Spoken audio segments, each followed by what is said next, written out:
Welcome to Sleepy Journeys, the podcast designed to lull you into a peaceful slumber with soothing stories through time, places, and ideas. Whether you're winding down after a long day or simply looking for a peaceful escape, you're in the right place. My name's Jack, and I'm so happy to have you here with me.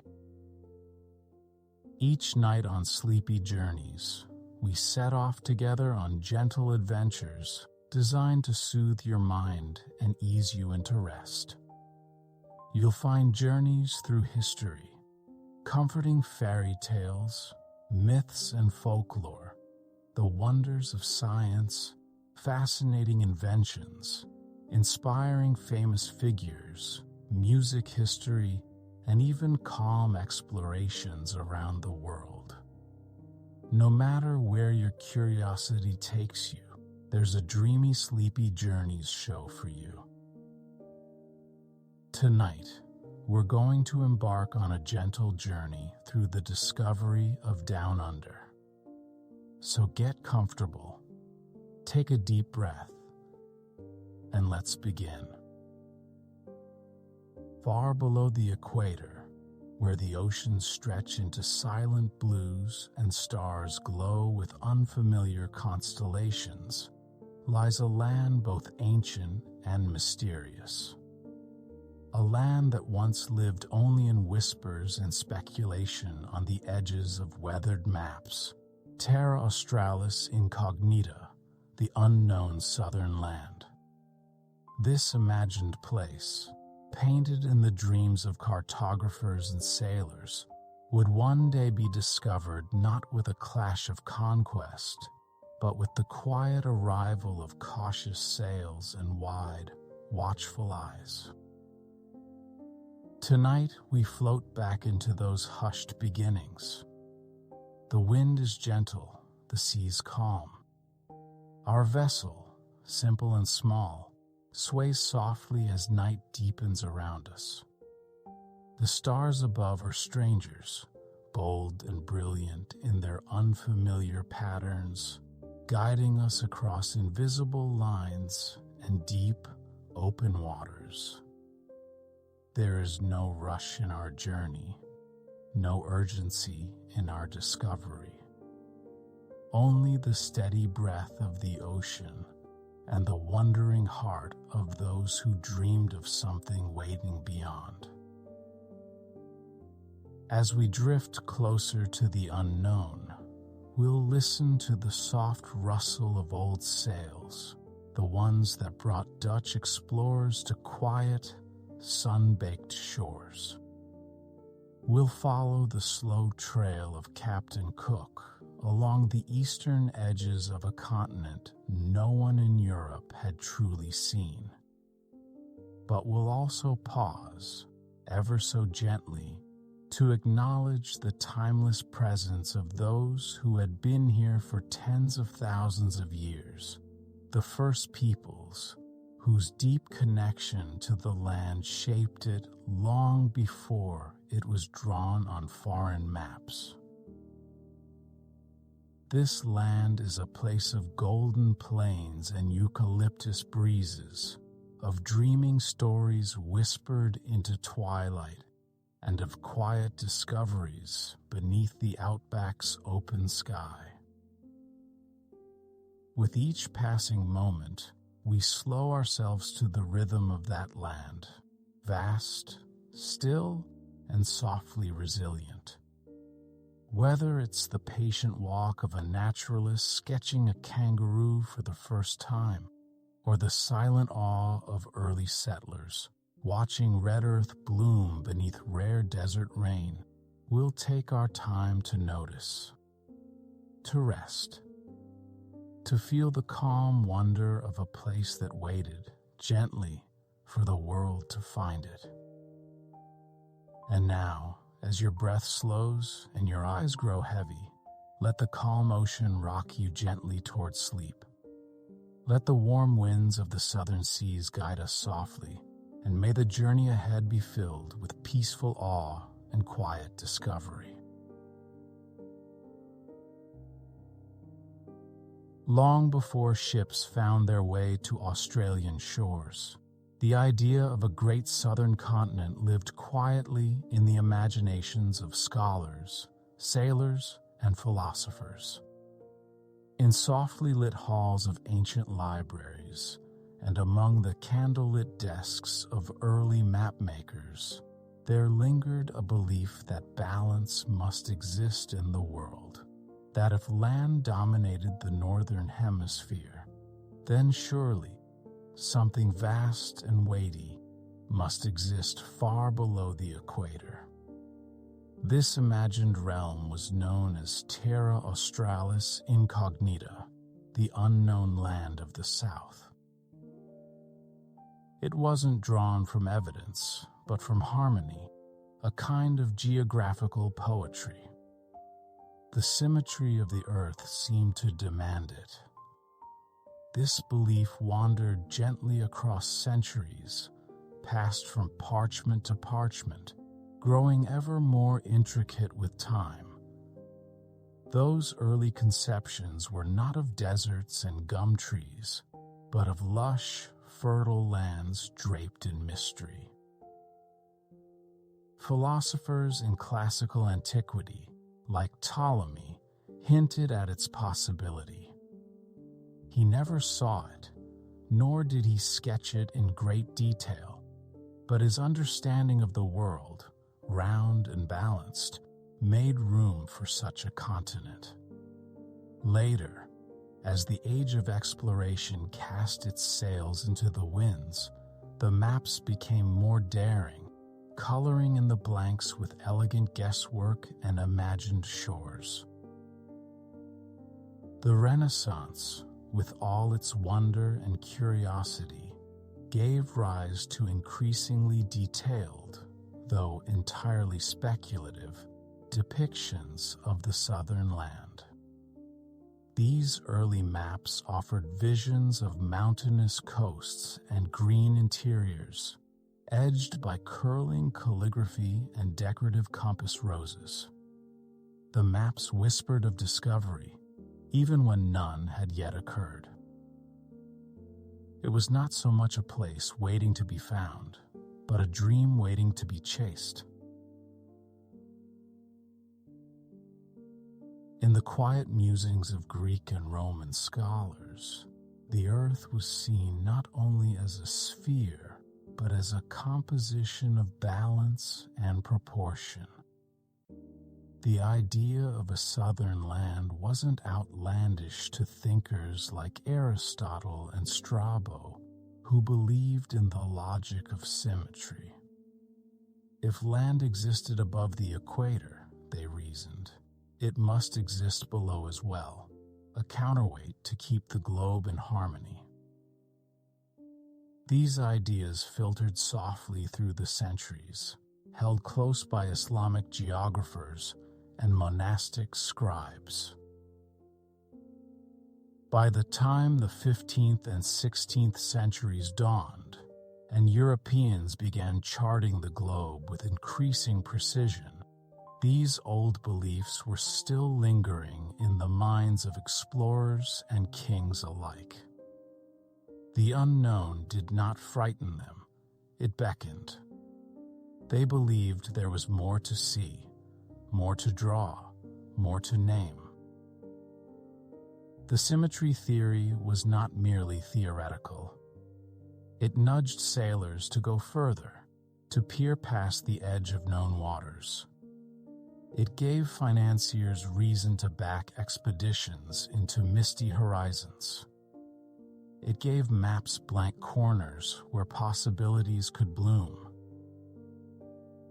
And so, long before anyone saw the pale cliffs of Australia, the world had already made space for it, not just on paper, but in the quiet corners of collective imagination. In rooms lit by the steady flicker of oil lamps, European cartographers hunched over parchment, tracing coastlines that had yet to be walked. The southernmost reaches of their maps often bore ornate shapes, speculative coastlines that dipped and curled like waves, imaginary echoes of what might lie beneath the equator. These early illustrations depicted Terra Australis as a place of wealth and wonder. Some maps imagined it as almost touching the tip of South America or forming a bridge with the icy edges of Antarctica. Others stretched it across the bottom of the globe, a massive presence hinting at kingdoms, forests, and treasures untold. Map makers such as Oronce Finet and Gerhard Mercator included these dreamlands in their work, giving visual weight to the idea that the world still had hidden corners. Their maps were not just navigational tools, they were invitations to imagine. Even as ships traced coastlines of Africa and Asia with increasing clarity, the southern continent remained elusive and ethereal. To gaze upon these maps now is to see more than lines and legends. It is to witness a time when imagination filled the gaps, and when belief in the unknown was enough to send ships into silence and stars. The outlines were guesses, yes, but they carried with them the quiet thrill of discovery yet to come. By the early 1600s, the Dutch East India Company had become a silent force across the seas, its ships gliding along well-worn trade routes between Europe and the fabled riches of the East Indies. But as these vessels drifted farther and farther east, often nudged by miscalculation or storm, they began to encounter lands not drawn on their maps, lonely coasts with strange contours and pale sands kissed by the southern sun. These unplanned arrivals marked the first quiet touches of Europe upon the shores of Australia.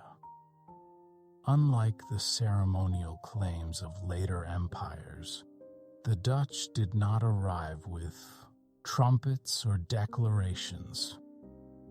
Their journeys were often accidental, their records sparse, their observations brief.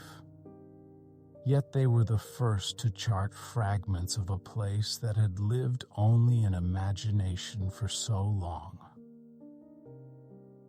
These early Dutch encounters with Australia were not stories of settlement or conquest, but of silent landings, brief contact, and slow, careful sketching of coastline.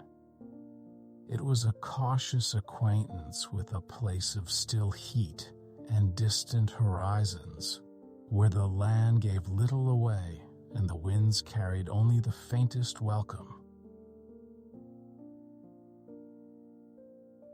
In the year 1606, a small vessel known as the Duifken slipped quietly along the shores of what we now call Cape York Peninsula. Commanded by Willem Janszoon, the Duifken was the first known European ship to make landfall on the Australian continent.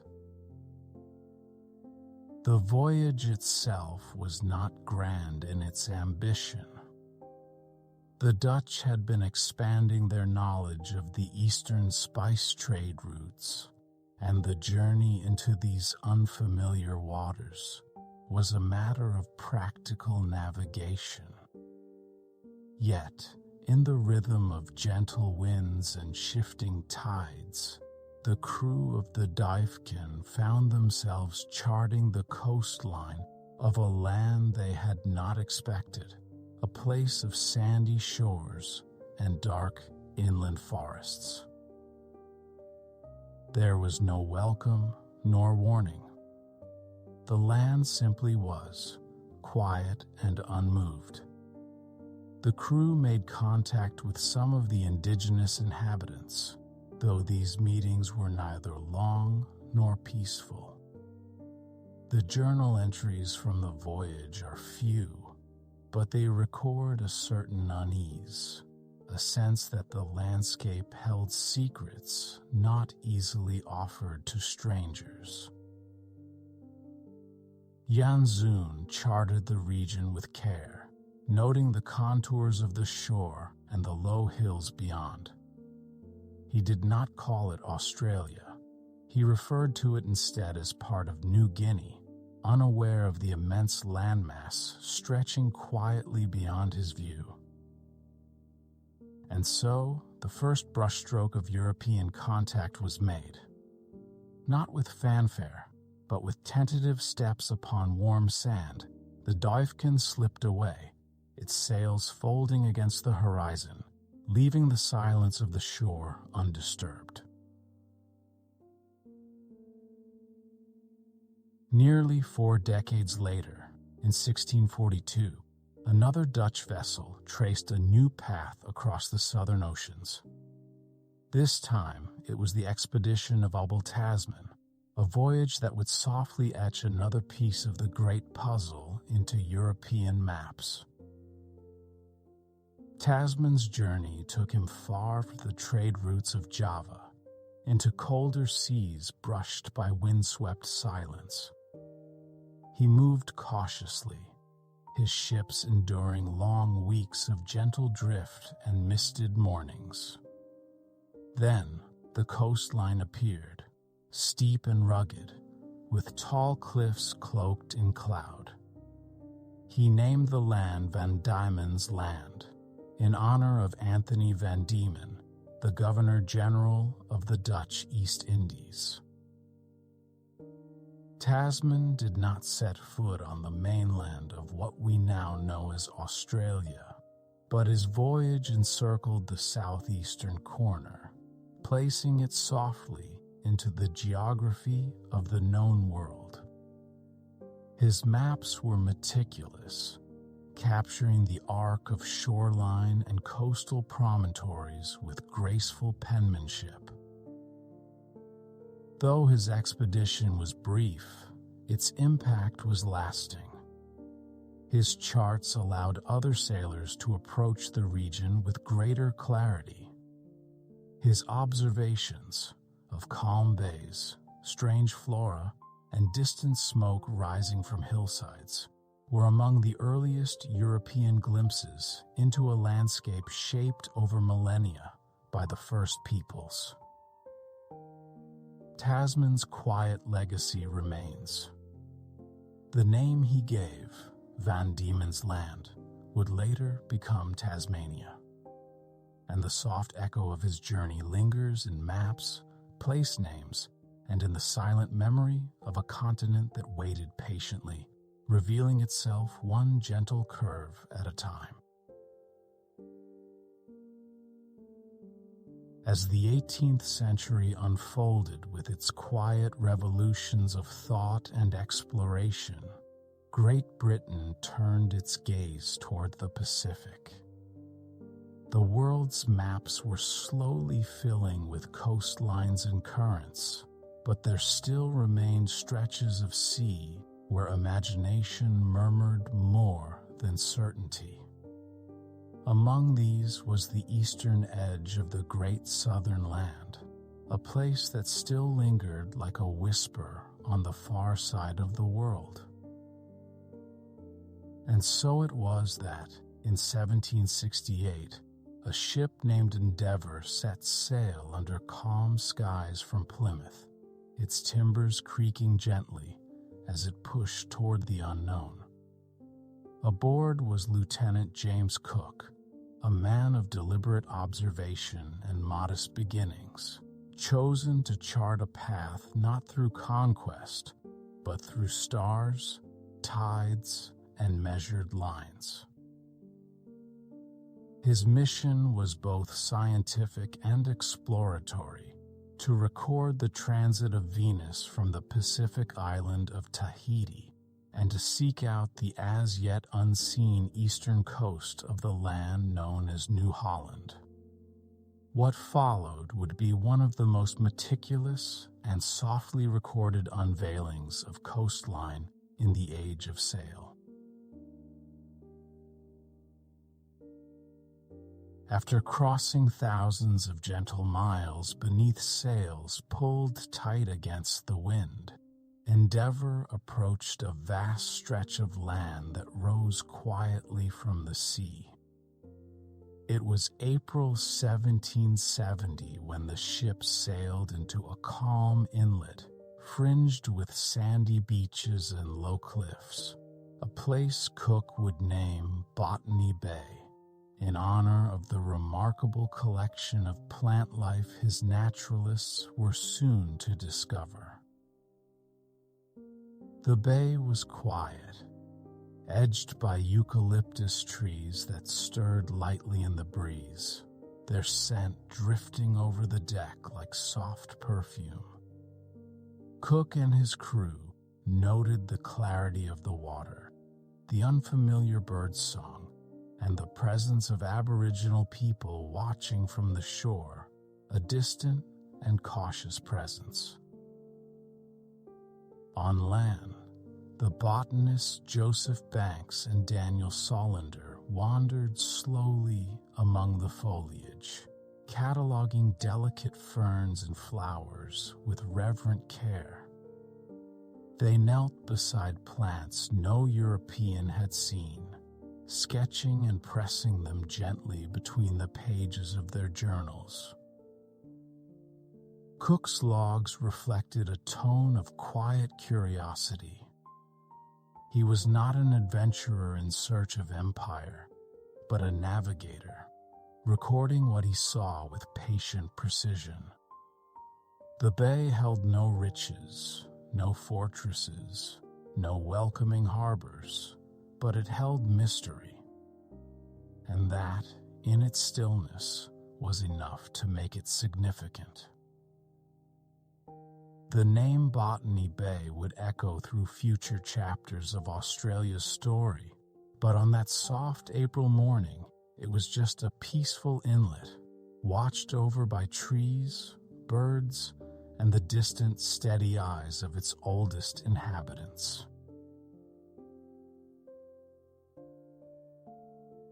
As the Endeavour continued its slow voyage up the eastern coast, Cook kept his eyes on the changing contours of the land, cliffs giving way to green headlands, then beaches, then forests folding down to the water's edge. For weeks, he recorded what he saw with steady ink, noting reefs, islets, tides, and anchorages. The journey was long and cautious, punctuated by quiet landings and the occasional gathering of water and wood. The ship moved at a drifting pace, shadowed by the steady passage of stars overhead. Each day, the coastline revealed itself a little more, like a curtain drawn back in careful increments. Then, at Possession Island in August of that same year, Cook made a formal declaration, a soft legal utterance beneath vast skies, claiming the entirety of the eastern coast for Great Britain under the name New South Wales. There was no crowd, no echoing horn or banner. Just Cook, standing still upon a rugged shore as wind and waves whispered past him. This act, now seen as a turning point, was at the time a quiet procedural step. The significance it would come to hold was not yet apparent. To Cook, it was another line on the map, another report for the Admiralty, another chapter in the slow unveiling of the world. And as the Endeavour turned away from that distant shore, Cook did not know that he had charted the beginning of something vast, not a sudden conquest, but a slow unfolding, shaped by centuries of steps, winds, and quiet discoveries. As we drift further into the warm embrace of the Australian continent, the bustling coastline and whispering eucalyptus forests begin to fade behind us. The horizon stretches farther and wider, like an open canvas brushed with hues of rust, ochre, and golden sun. We now find ourselves entering the red center, the vast interior heartland that pulses with the stillness of time itself. The land here feels ancient, almost reverent. Beneath a wide and cloudless sky, the desert breathes a rhythm all its own, slow, soft, patient. The wind meanders through low, scrubby bushes and hardy desert grasses, whispering across cracked red earth like an old story being retold. We pass ghost gums, their pale white bark glowing in the midday light, standing tall like silent watchers of a land that has seen millennia pass without ever rushing. The soil beneath our feet is rich with iron, lending the ground its distinct red hue, the very color that has given the red center its name. In the distance, rising like a slumbering giant from the flat expanse, stands Uluru. Majestic and monolithic, it commands the eye and quiets the mind. Its surface seems to shift in tone as the light dances over it, deep crimson in the heat of the afternoon, then a fiery amber as the sun begins its descent. Here, it is not just a rock. It is a storyteller, a sacred presence for the Anangu people who have cared for and revered it for countless generations.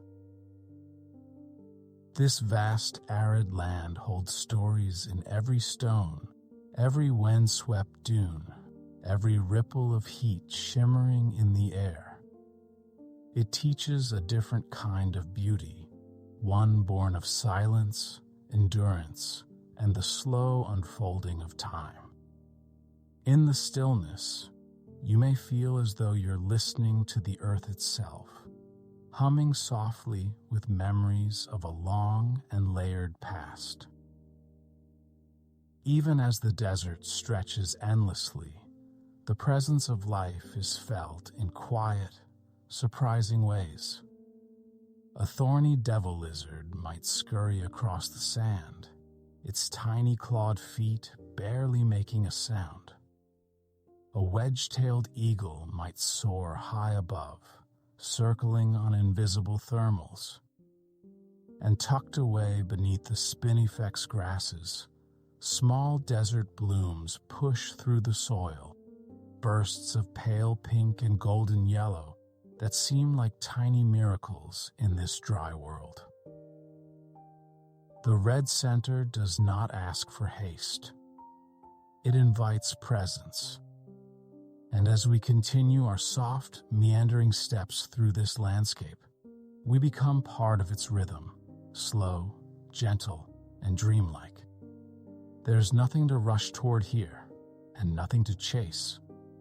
Only time and space, and the quiet companionship of the land.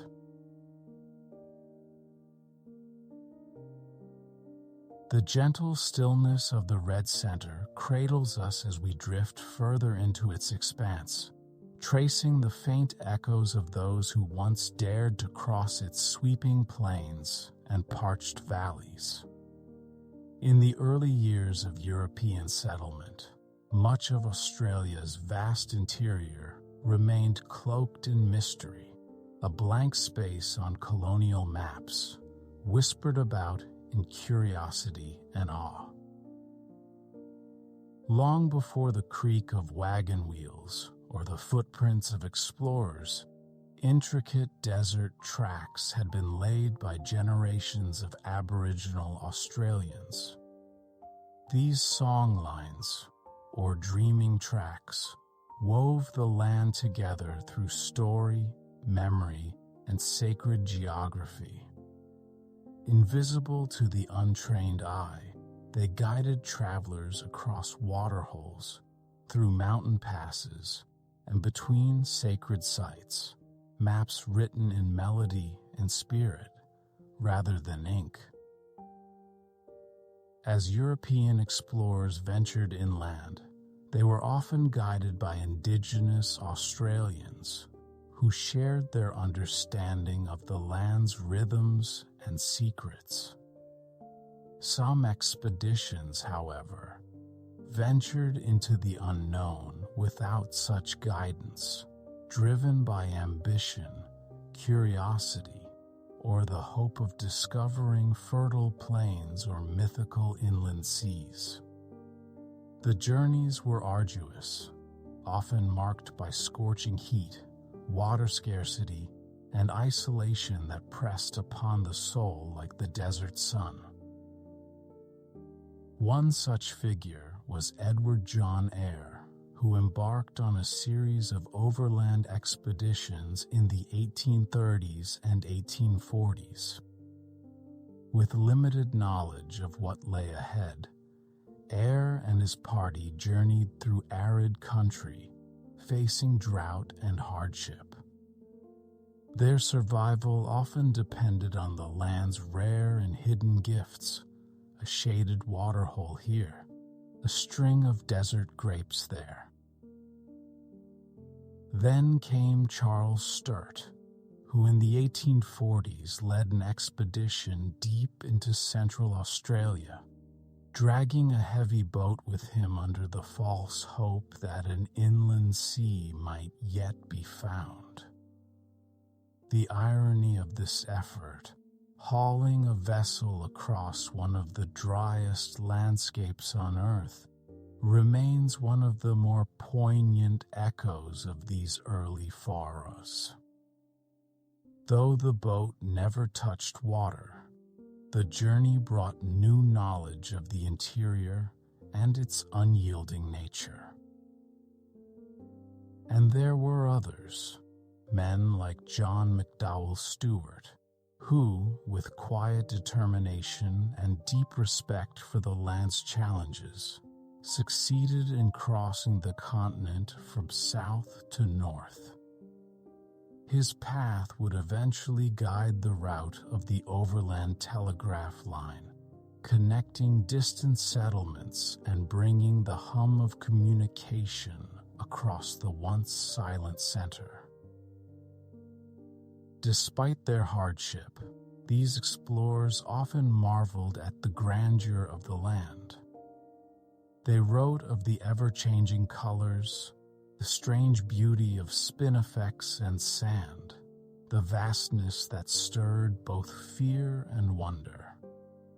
Though driven by ambition, their words often softened in the presence of the Red Center's still power.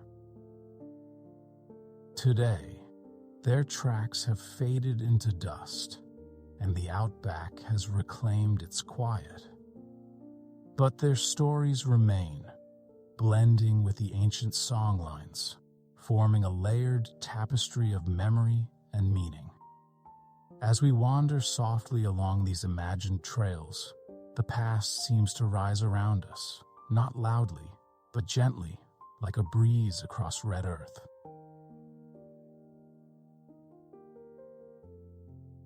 Far from the dry heart of the continent, we begin to drift eastward, gently carried across time and space to a different realm entirely, one where the land dissolves into sea and color dances quietly beneath the waves.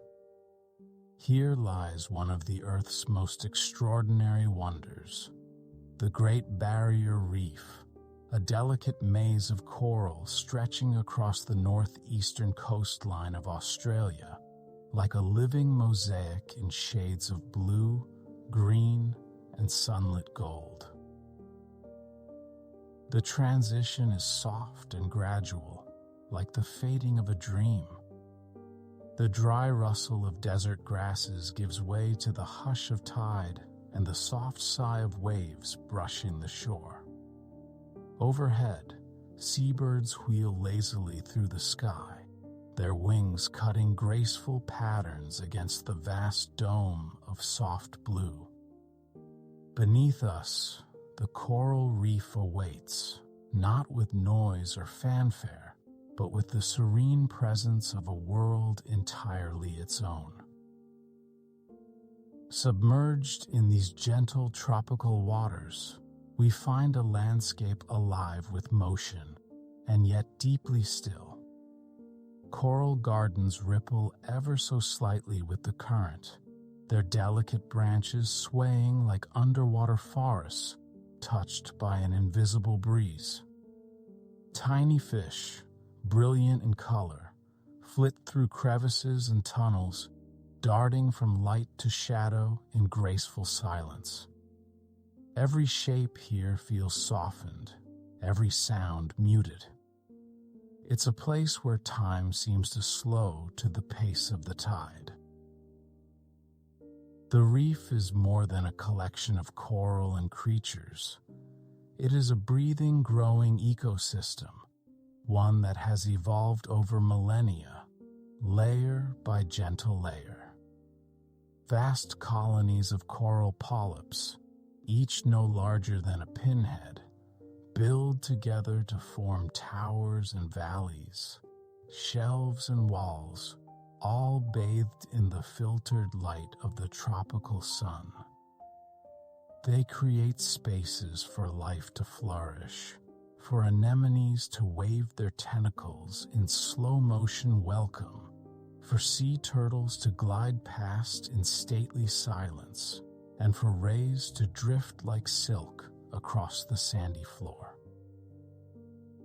Moving slowly through this watery world, we might imagine the early Polynesian navigators who ventured across the Pacific, guided by stars, waves, and intuition.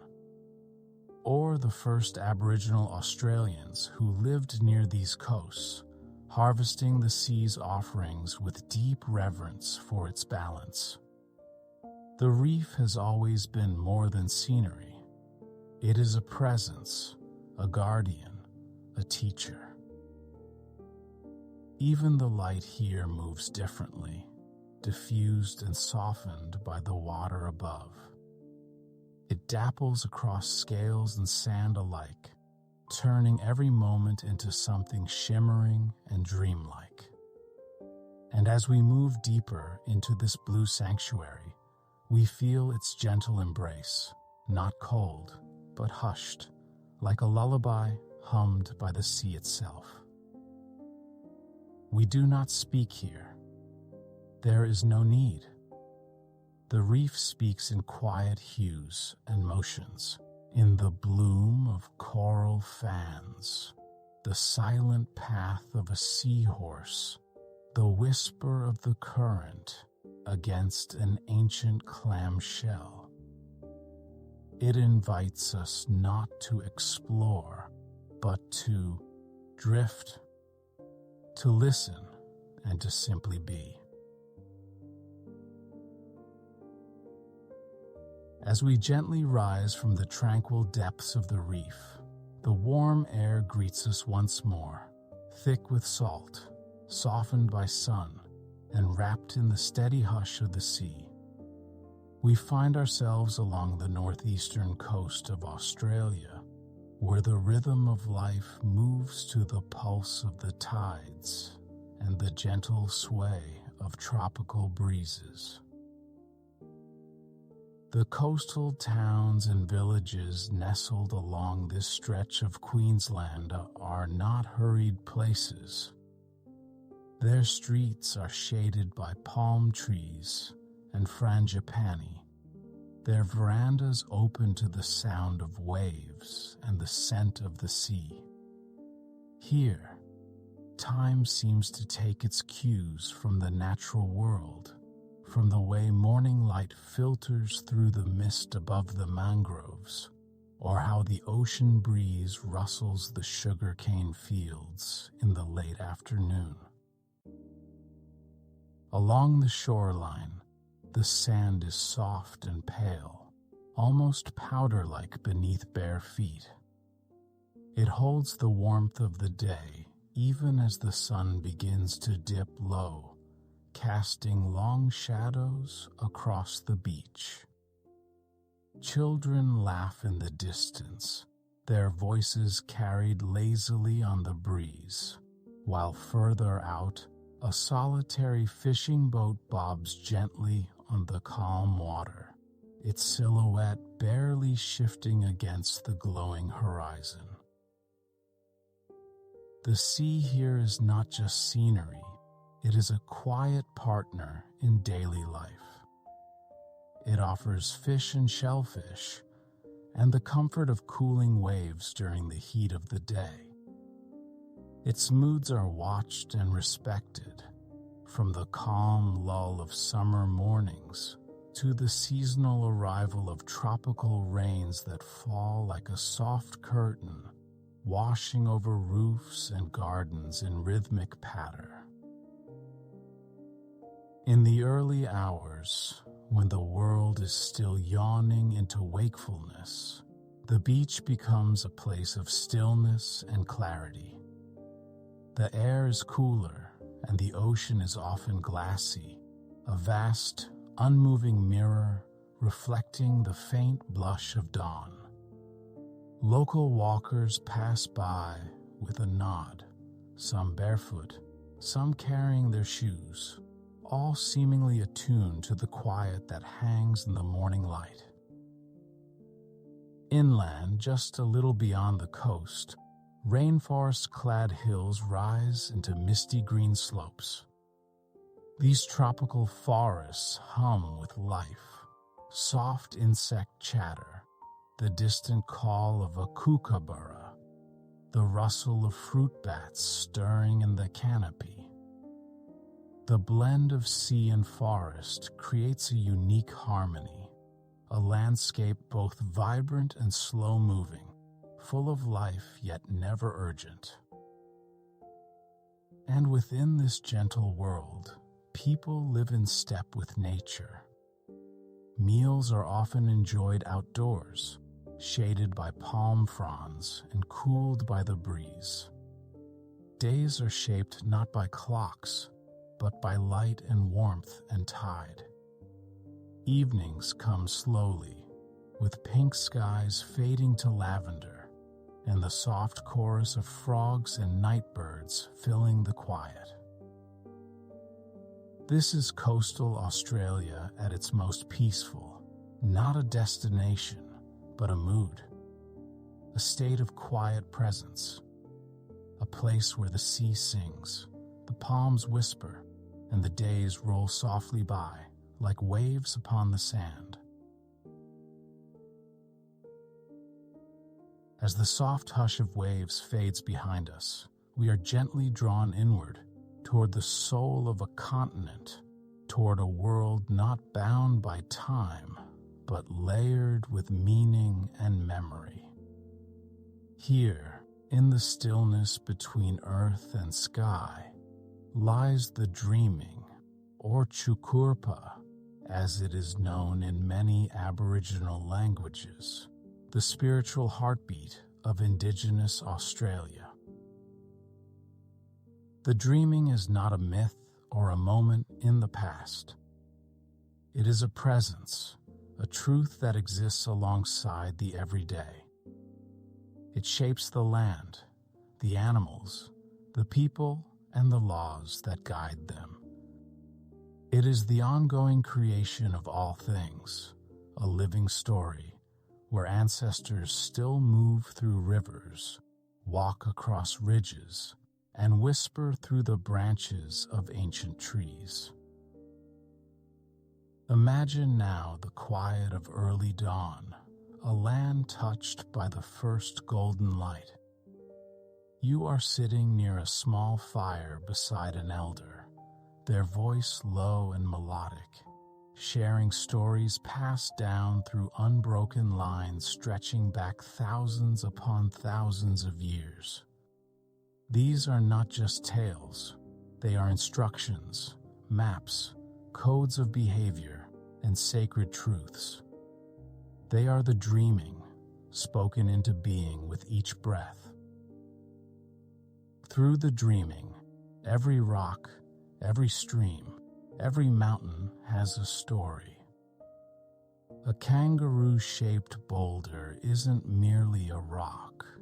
It is the resting place of an ancestral being who shaped the land with their journey. A bend in a river might mark where a great serpent passed through, leaving behind a path of life-giving water. The land and the stories are one and the same, interwoven and inseparable. The dreaming also teaches kinship, a deep understanding of connection not only to family, but to all things. People, animals, landforms, and elements belong to one another in a web of shared responsibility and sacred balance. Nothing is separate, and everything is held in relationship. This worldview offers comfort, the kind of comfort that comes from knowing your place in a vast, unfolding whole. In places like Arnhem Land, the Kimberley, and the Central Desert, dreaming tracks still guide those who know how to read them. These paths are both physical and spiritual, linking sacred sites across the landscape in a network of ancestral journeys. To follow a dreaming track is to walk alongside those who came before. And although each group of Aboriginal Australians has its own stories, languages, and sacred sites, they are united by this deep reverence for the land and the wisdom it holds. Whether etched into cave walls, sung into the air during ceremonies, or passed down through quiet storytelling, the dreaming continues, always present, always speaking. As we sit quietly in this sacred space, we do not need to understand every detail. It is enough to listen to the wind, the earth, the gentle pulse of the stories beneath our feet.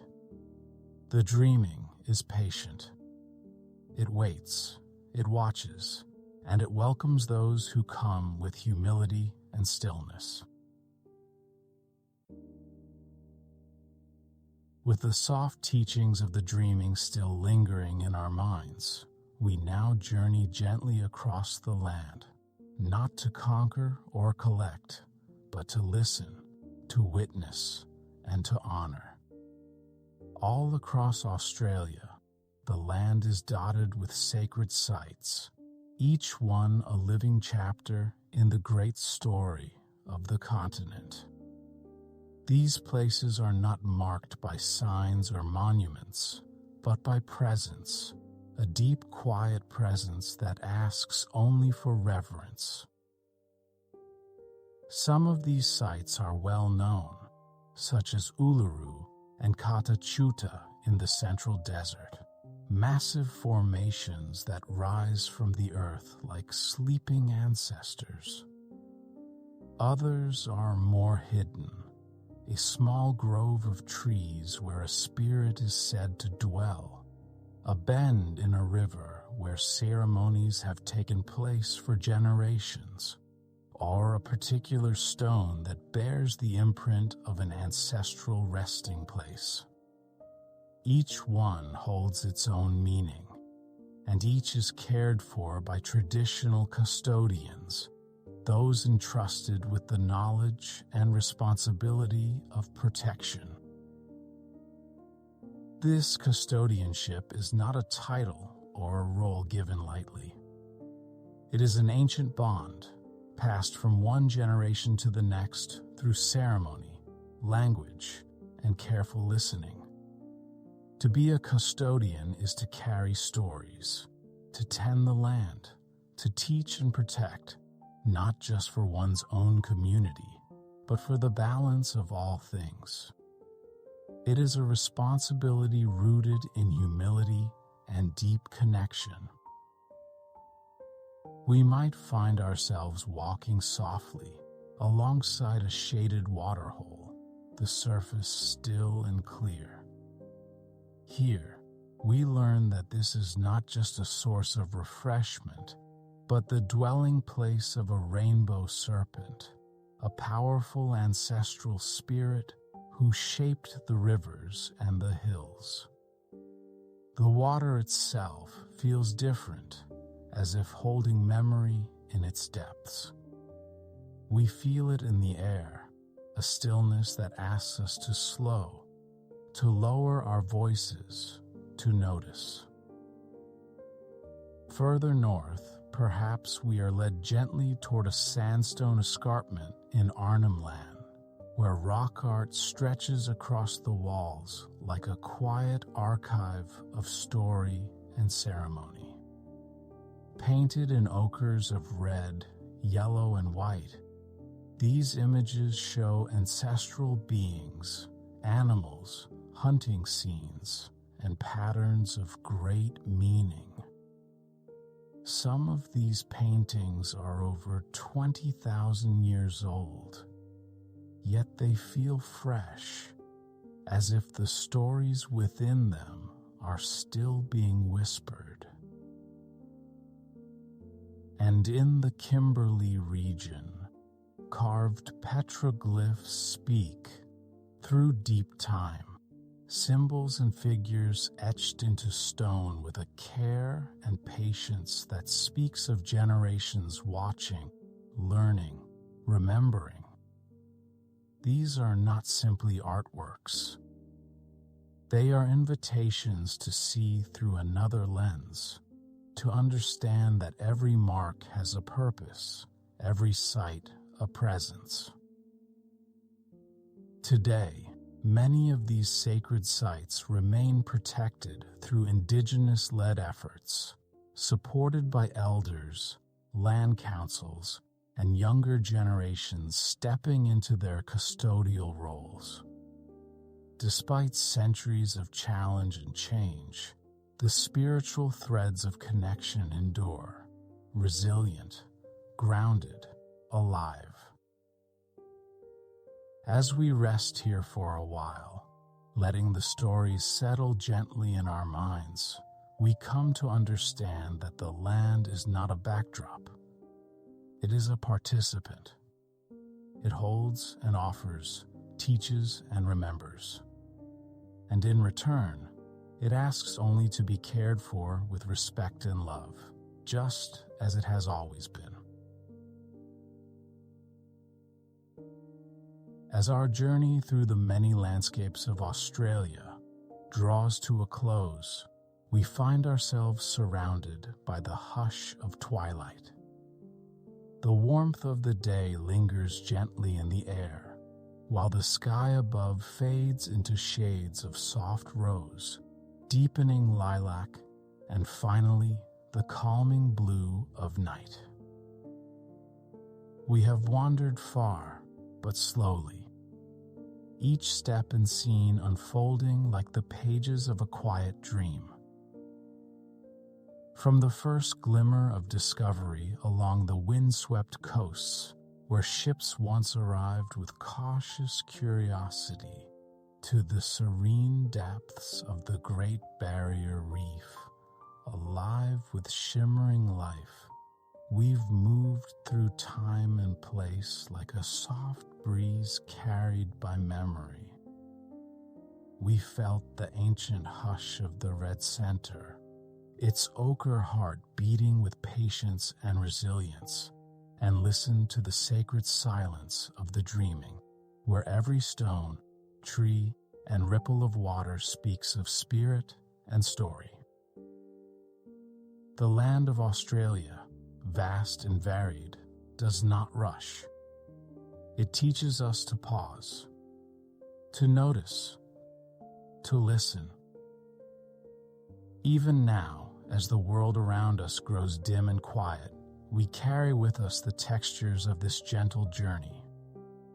The soft shimmer of the reef's coral gardens, the echoing stillness of desert plains, the rhythmic lull of waves brushing a distant beach, and the steady presence of stories that have long outlived the passing of centuries, stories sung into the land and held in trust by those who walk with reverence.